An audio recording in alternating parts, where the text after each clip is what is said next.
Hola, ¿qué tal? En este pequeño tutorial les voy a mostrar cómo hacer para que la carpeta de archivos externos del XDoctor sea visible por todas las terminales. Ya hemos visto en otros tutoriales que gracias a la carpeta de archivos externos, desde los movimientos de cada proceso, a través de este botón, contamos con una carpeta especial para cada proceso en donde podemos guardar archivos de todo tipo y tamaño. Yendo a Supervisión, Opciones del sistema, en la solapa Varios, encontramos el campo donde podemos definir cuál será la carpeta de archivos externos. Definida de este modo, esta carpeta será normalmente visible por esta terminal. Ahora voy a mostrarles cómo definir la carpeta para que la misma pueda ser aprovechable desde todas las terminales del estudio. Mediante el explorador de Windows estoy mostrándoles aquí cómo es una instalación básica del XDoctor 10, ubicada en el disco C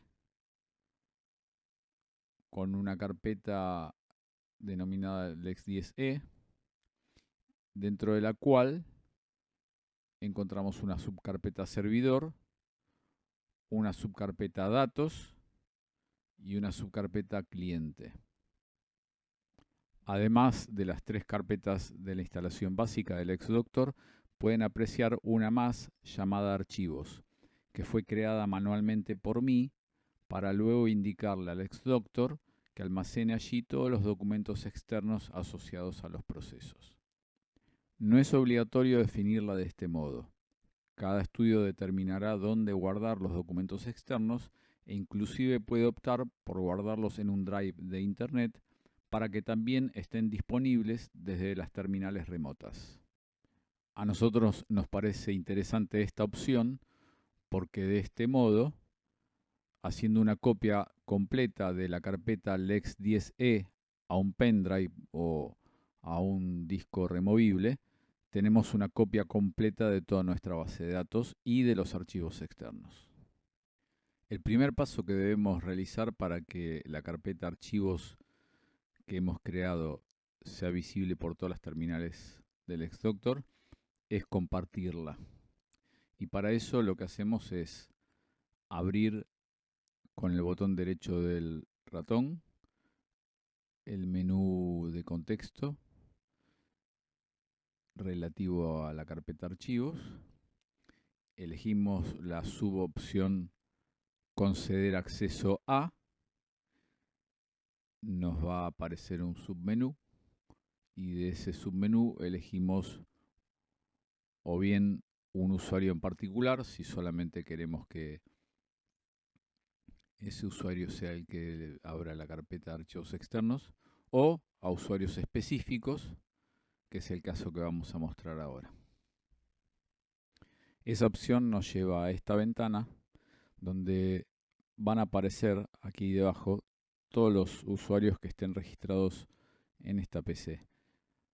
Nosotros lo que vamos a hacer es buscar el usuario llamado todos, lo agregamos a la lista, le damos opción de lectura y escritura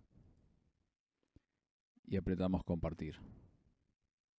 Al hacerlo, el Windows nos dará el nombre virtual que tendrá la carpeta y este nombre es el que tenemos que definir en Lex como carpeta para archivos externos. El nombre este está construido a partir del nombre del equipo más el nombre de la carpeta en este caso. Bueno, sea como sea, ustedes lo que tienen que hacer es copiar exactamente este valor en LexDoctor. Damos listo y la carpeta ya está preparada para ser vista por todas las terminales del XDoctor y por todos los usuarios de la red, por supuesto.